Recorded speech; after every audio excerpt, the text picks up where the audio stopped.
We do it every Wednesday throughout the football season at 5 o'clock with our guy, Steve Young, the Hall of Famer, and he joins us courtesy of the UMA guest line. And, Steve, we like to immediately get right into the Forever Young Foundation Hero of the Week. Every week, KNBR and Steve Young's Forever Young Foundation honor a Bay Area hero as the Forever Young Foundation Hero of the Week. We've seen so many great individuals and organizations truly go above and beyond over the last year and a half to support those who need it most. This week, we salute the San Francisco Education Fund. The San Francisco Education Fund advances equitable education by providing quality learning programs, community support, and transformative financial resources to students, educators, and schools. They envision a future where San Francisco public school students have equitable access to quality education so that they can engage and enrich the community. For more information, you can check out sfedfund.org.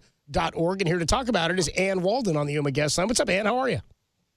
Hi, I'm good. How are you? I'm doing well. Tell us more about the San Francisco Education Fund.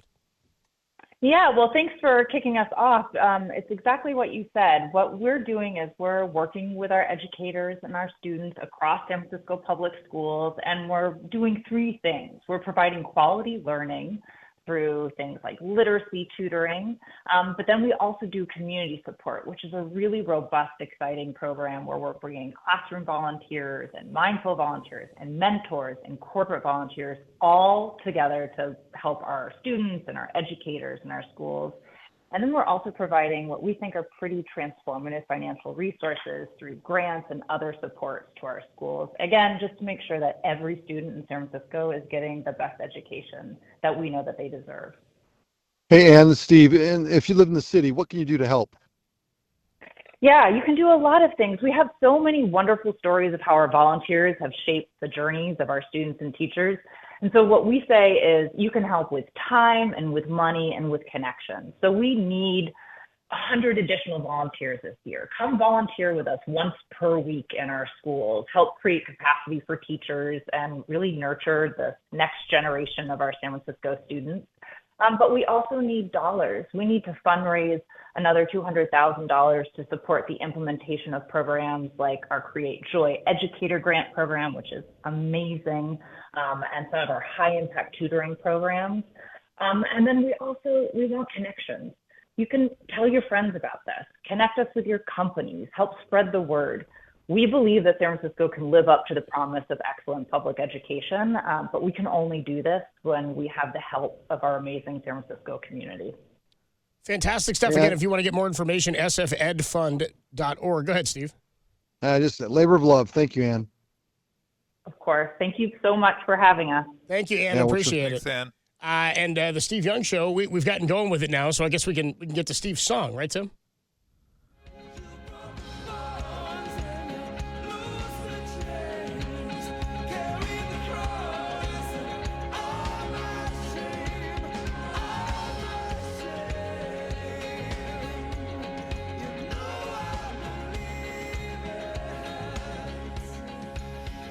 There you go. That is a Steve Young pick of the week. While I wholeheartedly endorse U2, I cannot in good conscience endorse that album. Steve, how you doing? Well, it's below you? Yeah, I mean, I like early U2. Give me early, yeah. Give me Boy and War and all that kind of stuff. Gloria. Too commercial for you? I don't know what it is. It didn't hit me. I don't like long hair Bono. That didn't work for me. Or Bono, one or the other. It's like Sonny. Is that what we're talking? Steve Bono. I don't like that. I don't like the long hair Steve seriously. Bono. I was just gonna say, like, you are U2, aficionado. Where's Bono? Where's Bono? We don't like the long-haired Bono because I don't like the song. And everyone in the crowd's like, bro. Yeah, I'm a New Year's Day guy. That's good. No, I'm going with Gloria. Yeah, that's so. Where's your belief? Where's your belief in this team right now? At 4-4, got to the. I mean, look. It almost feels like no harm, no foul. Like they could have been better. Their record could be better. They did not. It could have been worse. It's not. It's like, okay, they've been here before. No one's pulled out ahead of them. The whole division's kind of in this soup pot, and we're waiting for someone to hey, it's me. We're the team in this division. Where are you feeling about where they are in the landscape of the NFL? Well, yeah.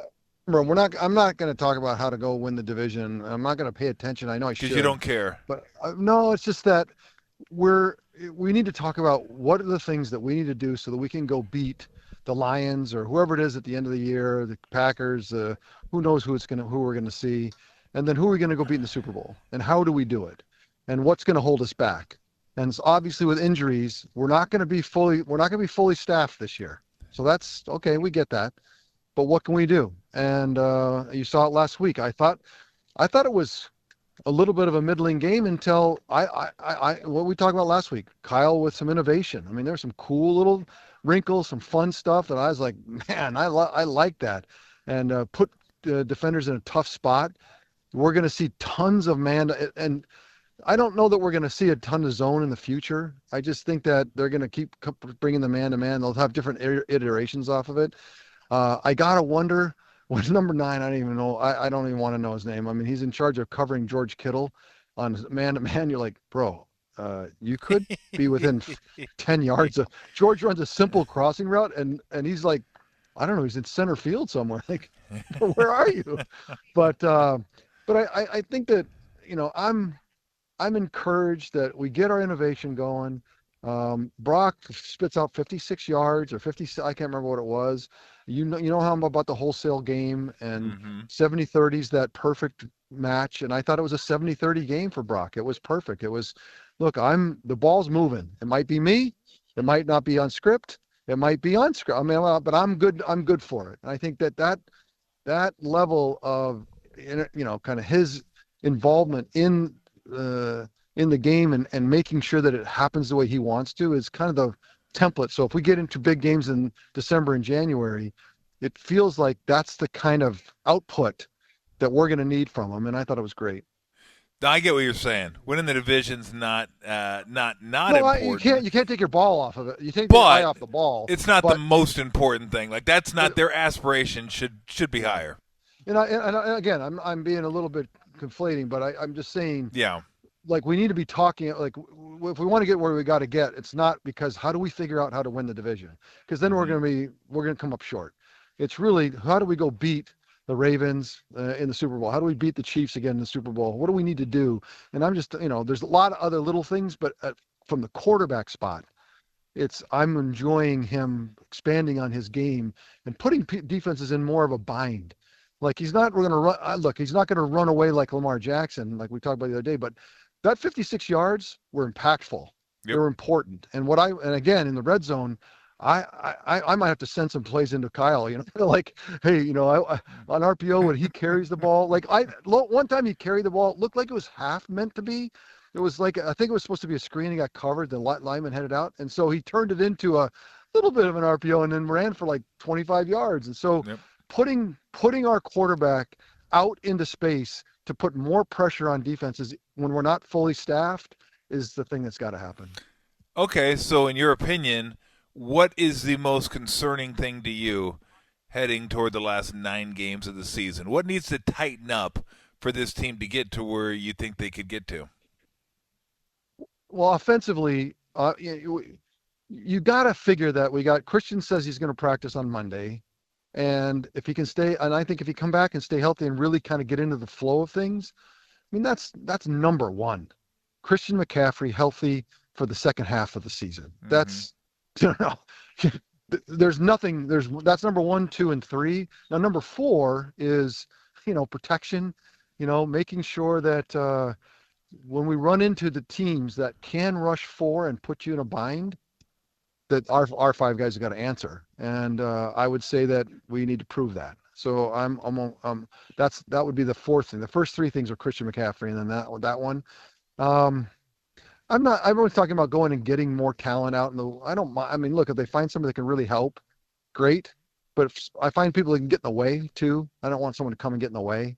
But defensively, look, it doesn't look like we're going to be a defensive front that's going to just bring 4 and just cause all kinds of grief. We know we can pinch with Floyd and Nick, and that's not going to go away, and it'll always be an important part of what we get done, but we can't push. And so we're not going to dominate from the defensive line.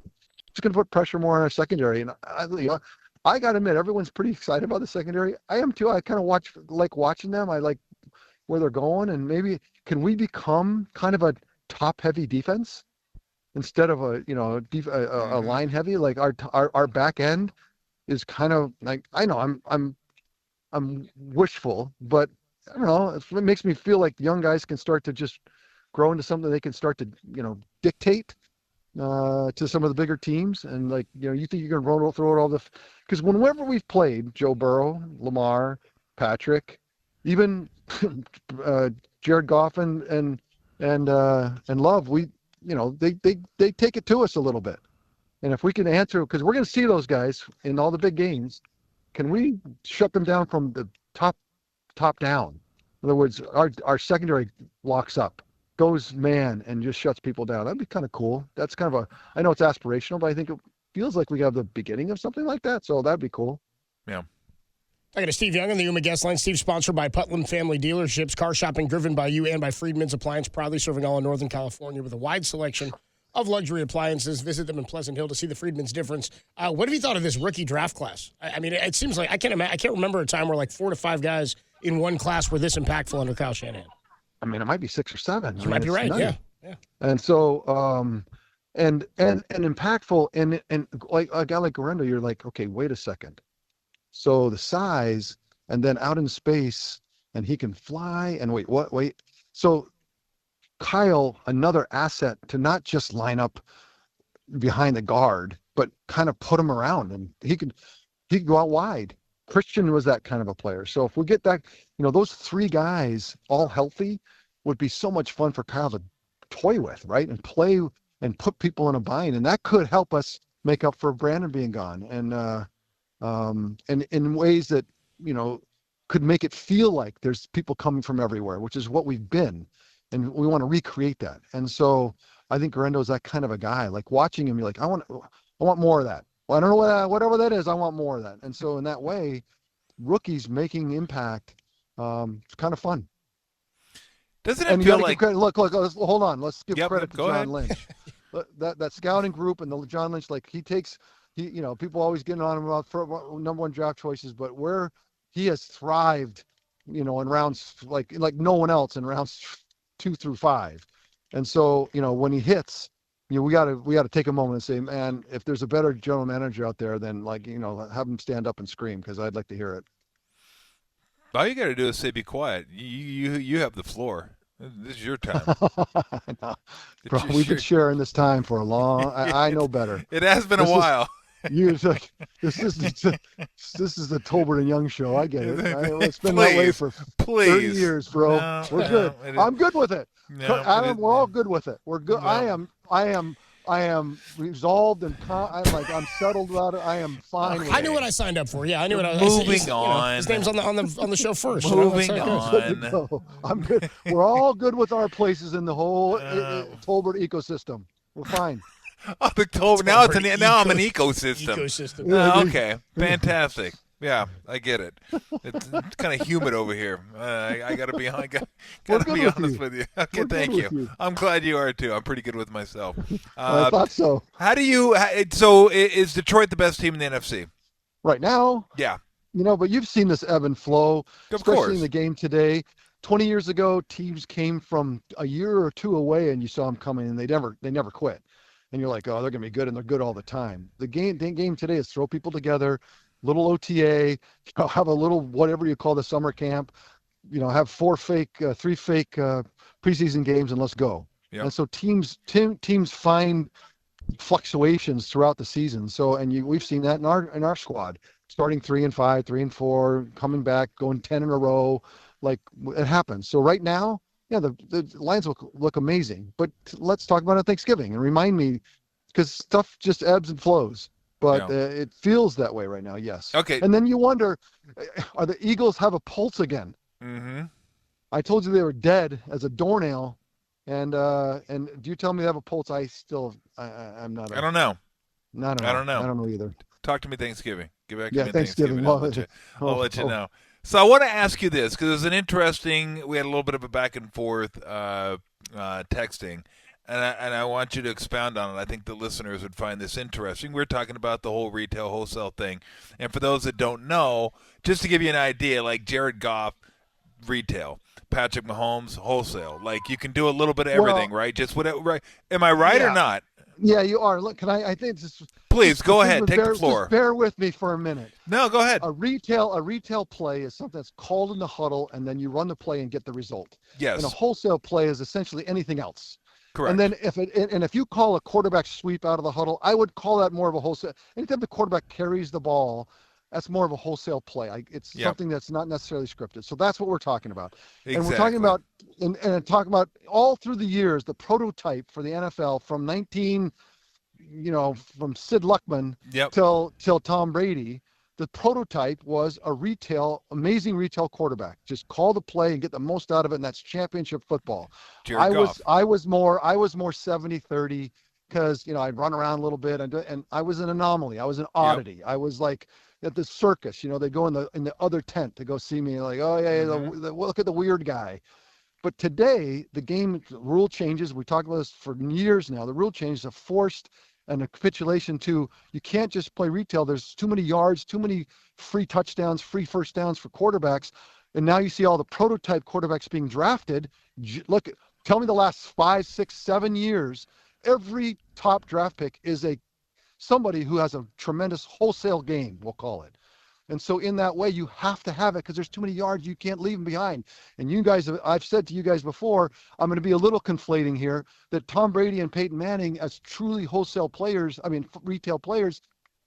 it'd be so much harder today because they can't go get those free yards, those free touchdowns, those free first downs. And so championship football today, the prototype is Patrick Mahomes, is Josh Allen, and Lamar Jackson coming. So I don't remember your question, but I just want to get everybody on the same page. Yeah, okay. So when you run into me on the street, we can have a really kind of cohesive conversation about this madness. So does it reset your thinking or reset the landscape in the NFL if the Lions and Jared Goff win? Because you said Jared Goff is kind of like the prototype. Last year, guy. I think, like last year with Brock had not really developed some of this muscles he's got this year in getting outside and making stuff happen. But if you think about it, against the Packers, a couple of key moments, that wholesale game was vital. And so when you say in the Super Bowl, we almost won it all from a retail place. And to me, that's super hard. It's harder than that's why it's not prototype anymore. But we almost did it because of talent and then execution and then efficiency. And we always said Brock's amazing talent in processing. That's the retail game. And so that's why I'm begging all year. You've heard me, Brock, I get all that. We'll need every inch of it, especially now that people are hurt and we're going to ask more of you. But that wholesale game, we need to extend on it because in the biggest games, it will be the difference. And if we don't have it, we will get beat.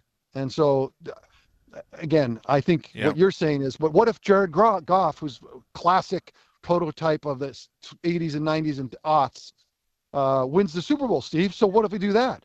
I'm saying it's not that it can't be done. Yep. It's just that it's so much harder and you have to make so many more plays because those yards that you've left behind that are so easy to go get, you've got to go earn in a much more retail way. If my analogy ever works. I know I get it, but here's where I would say, I buy what you're selling, but I still, my pushback would be this, that the NBA went to the three-point shooting, and they're still all three-point shooters now, but with the three-point shooting, you also have a lot more defenders that can defend that. So the big guys are starting to make a little bit of a comeback. So the NFL's running more. The Copes looked up a stat, Steve, that last year, like the team that ran the ball the most was running at 49% clip. This year there's 5 teams that run it over 50.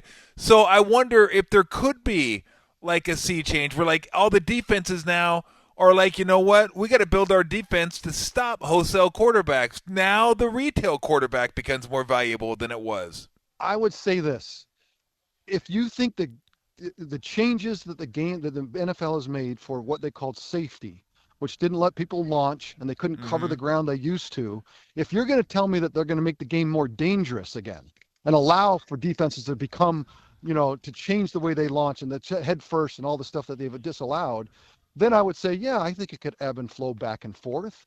But without new changes to the rules, those yards will always be out there. Those first downs and touchdowns will always be out there. And so I hear what you're saying. I've had this argument. I got a conversation with an owner of a team talking about whether we should, about head coaches, and head coaches, well, it ebbs and flows, Steve, and sometimes it's defense and sometimes it's offense. And I said, that's true until they change the rules.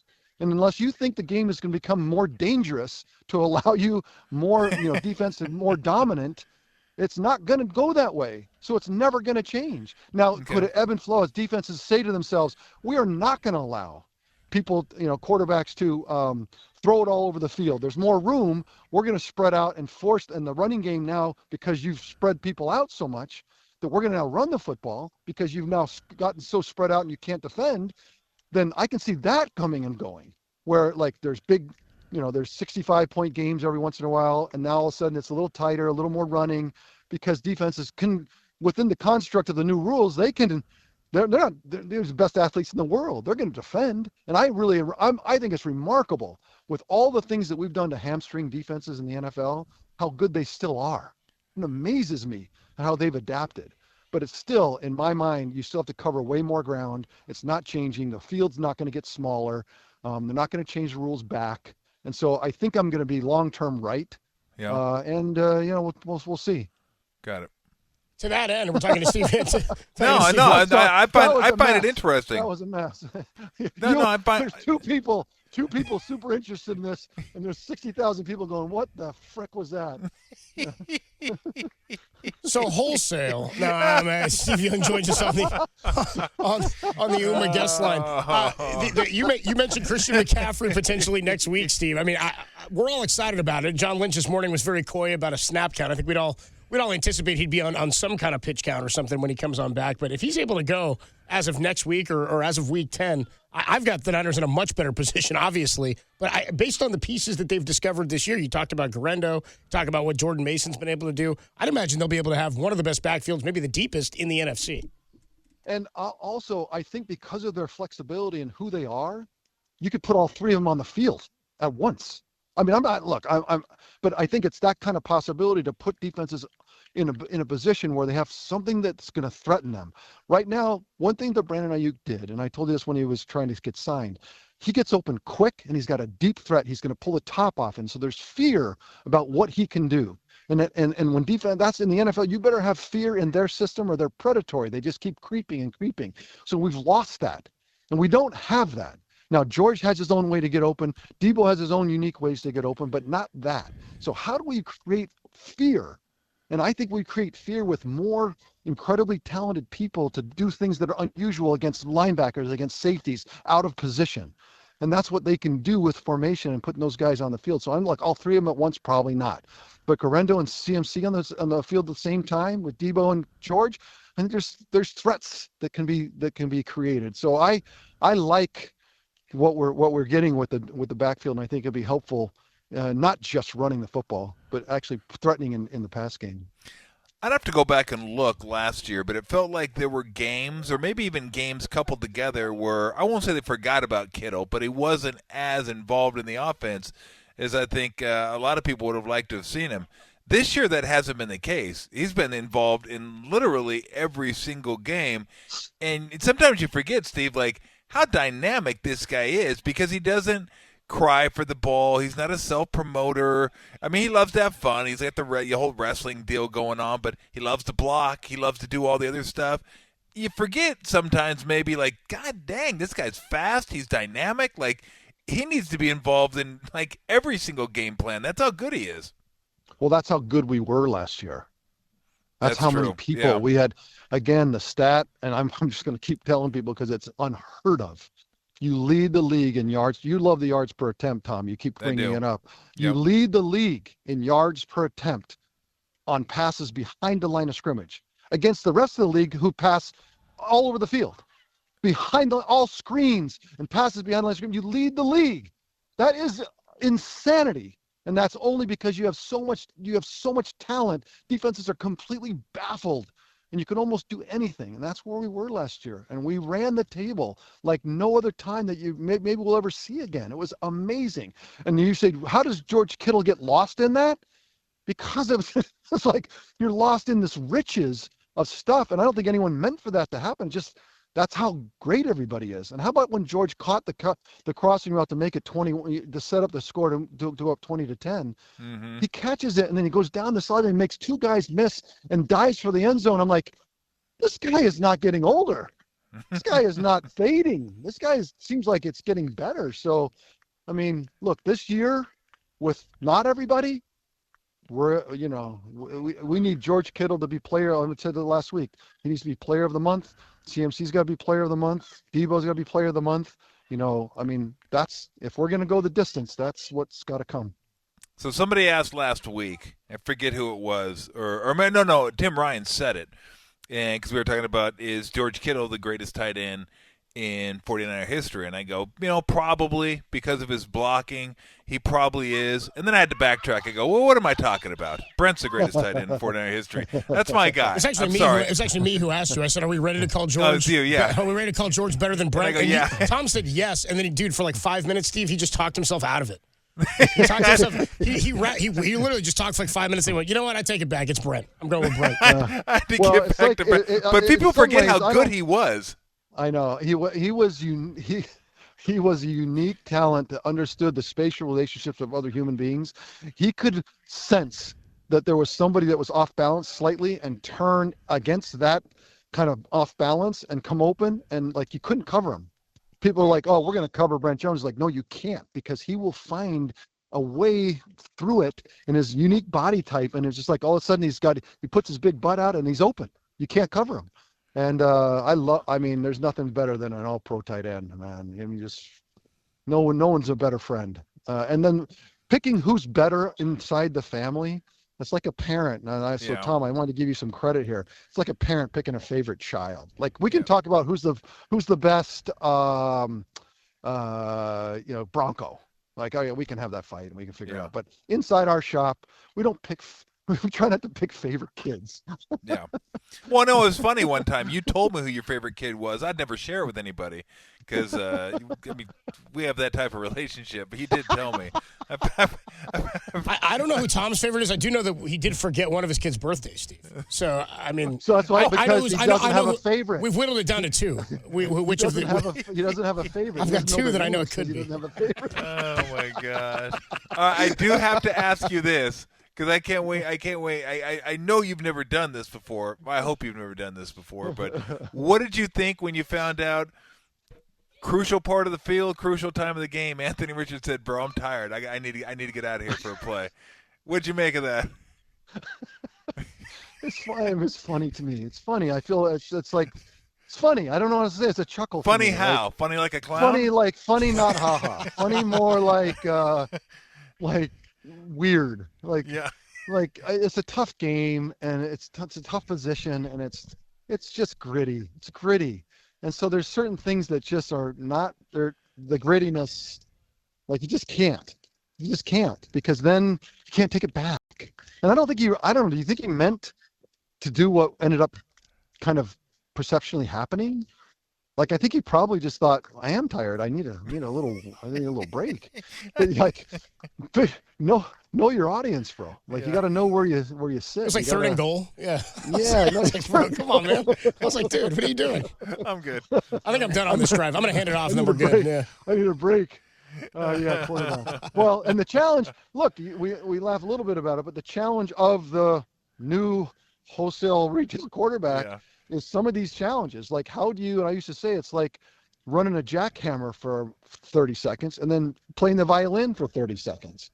Like they're just completely different jobs that you got to get really good at, all, going back and forth, because those are the guys that Patrick Mahomes is amazing because he's just so fluid in how he can read a defense on the retail game and just dominate and just get the ball out and make you cover all the space. And then all of a sudden he slips into this Superman cape and just smashes you in a way that you just can't really get ready for. And then gets back in the huddle and then deciphers through, finds the truth in a defense, and then knifes you with an amazing, throw for touchdown. And you're like, so Coach, what do we do? And the coach is like, bro, I can't help you. I don't know what to tell you. Right? I mean, so that's the game today, and it's super fun to think about because It's a game that I really, kind of makes sense to me. Yeah, well, it took like 15 seconds for Flacco to get his Tiger Bomb on before he could get out there and snap the ball. He was It was just a mess. If Joe should have said to him, no, no, I'm going to help you. No, I'm helping you here. No, bro, get out there. Get out You there, got bro. it. We're not going to allow this. I'm going to save you. I'm going to save your career. Okay, this one. So I got to ask you this because we do a little thing called Stepped in It, and it's like, okay, who stepped in it worse? And that was one of the contestants. The other one was, I don't know if you saw this in the Bears-Commanders game. The Bears, tight game. Bears decide at the goal line to hand it to a backup offensive lineman. It's like, really? I go, you're not up 30. The game's not over. You might want to give it to a running back. The guys you pay to do this kind of stuff. Like, what are people thinking? I know they get too cute sometimes and outthink themselves, but what could you possibly be thinking in that situation? Yeah, I mean, he's Eberflus. These are guys that are trying to be the innovative minds, and they come up with stuff, and they're going to try it. And I admire the kind of, and then look, they got the fridge. Remember from this, they've got history with the Bears in the Super Bowl and doing that kind of thing. So it's not unheard of. And I think he probably was making an homage to. Was there a date and time that they were matched 30 years ago when the fridge took it, down the middle? I don't know. But when you do take risks in this league and things that could backfire, and they do, then you say it's never worth it. It's never worth it because it costs you your job sometimes. And so, wait, I'm an innovative mind. I'm doing all this cool stuff, and you're firing me? Well, that's why you gotta, it's got to work, man. It's got to work. And then the end of the game, how about the Bears with the DBs like looking in the stands? Yes, yeah, I was going to bring that. And the Hail Mary's coming, and he's like, the play actually starts, and he's like mouthing to someone in the stands, and he's like, oh, hey, wait a second.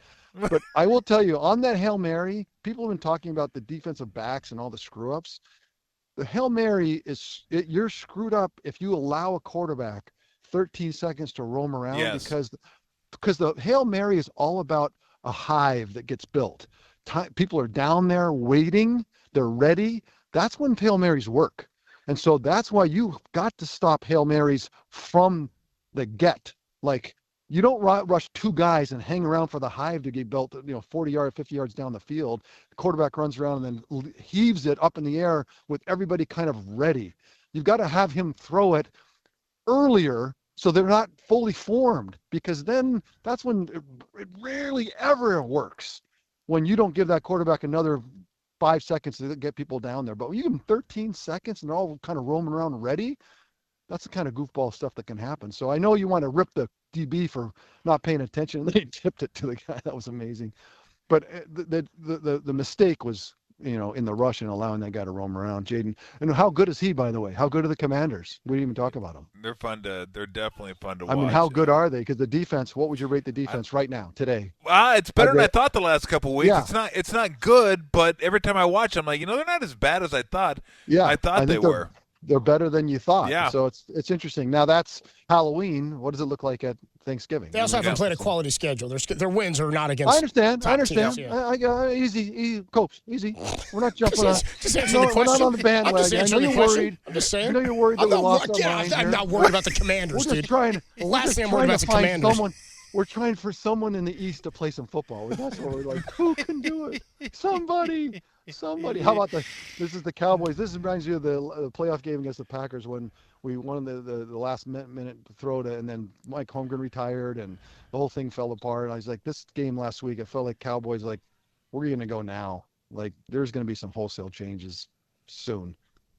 No, there needs to be. Yeah. Before we let you go, what do we have on deck for the kids tomorrow? What kind of candy are you guys giving out? It's tight. Yeah, it's like I saw she got something like a cool, fun, squishy game. So it's like, it's not candy. Some of it's not candy. Some of it is what we'll call bigger, healthier stuff. Like, I don't know, it's still sugar, a lot of sugar. But it's not.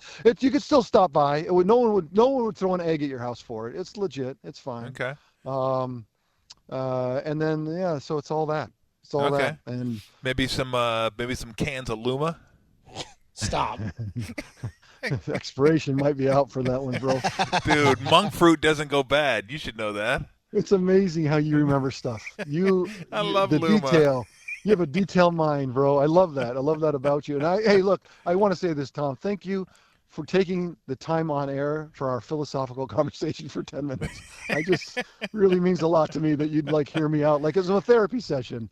And what are you talking about? I love philosophical conversations. I love having those type of conversations. What my favorite conversations is where the game's at now, and where do you think it's going to be in 5 years? Because those are the best coaches. The best coaches are the ones that see it coming and start planning for what is coming. Like when the Warriors won, it wasn't just like, oh my gosh, the three-point revolution is here. It was kind of coming, but they jumped ahead of it and they said, okay, let's have a bunch of guys that can shoot threes, but more than that, let's have a bunch of players that can be switchable on defense. So everything you run at us, we're just going to be able to switch it and jam up your entire offense. Well, now everybody does that, so you can't do that anymore. It's not as valuable as it used to be, but back then it was valuable. And those are the coaches that everyone's zagging, they're zigging, and they just have an understanding. That. So I always try to figure that out. Okay, where's the game, and how do you get a jump on it? Where are we going? Where's the game going? Wayne Gretzky, skate to the puck, where it's going to be, right? Exactly. Run to the future, and in that way, name a quarterback that's been drafted who is a retail-only quarterback in the last 5 or 6 years. Like maybe Will Levis, maybe. And how's that going to go? I mean, name somebody that's been drafted in the first, second round that's retail only. They're just not. They're not. It's not happening. Mac Jones. There's a couple. Yeah. How's that going? Yeah, how's that going? That's and then, pretty retail. Then there's some legacy guys like Jared who have. I would say that they learned at a more sophisticated era. Slightly, he's I think he's 7 or 8 years old in the league. And I think that pays some dividends as well, but it's hard. His job is hard, and it's only getting harder. So if you think about running to the puck, I think there might be some ebbs and flows and run and pass, but it's not going to change in what the quarterback looks like in the future. So, all right, my friend, we will let you go. Enjoy Halloween. Right. You going to dress up at all? I get told. Though last week we got all the costumes out from all the years that were all in she had them in plastic bags that were labeled, like Jack Sparrow, the Jack-o'-lantern, and all this in plastic bags. I'm we're never. It's like one of those things you put in a drawer. You go, oh, let's go sift through the drawer and find something. So she spent all last week taking them out and hanging them up and getting them all so that now they're collated and ready to go. So you just walk in and go, hey, you know what? I think I want to be the Great Pumpkin this year, and you just pull it off the rack. So anything's possible, nice. Tom. Okay. We're wide open, available for whatever could happen tomorrow night. Okay. I'm ready. Got it. Ready. Grab your Cosmo head and throw that on. Cosmo head. There I'm you ready. go. Undefeated Cosmo head, by the way. Can we win it all, Tom? No. I don't think you asked so. Tom. Sorry, you asked Tom. My bad. No. Go ahead, Tom. You can answer. No. I'm going to have to agree with Copes on this. Yeah, that's where I thought we were going. Yeah. I wouldn't be that quick to say it, but down Georgia. You don't see us taking down No, No, I don't see it. No, I don't. No. I don't see you guys taking down Georgia. How about the Big 12? Can we run it? Can we run the Big 12? We got 4 more to go. Absolutely. I do believe you can win the Big 12. You guys like the Commanders of college football is kind of the way I see it. I'm not on board yet, Steve. Halloween, we're looking good. So. That's right. Halloween, you're looking good. Halloween. Happy Halloween, Steve. See you, Steve. See you, boys. See you. Take care. All right, man. Take it easy.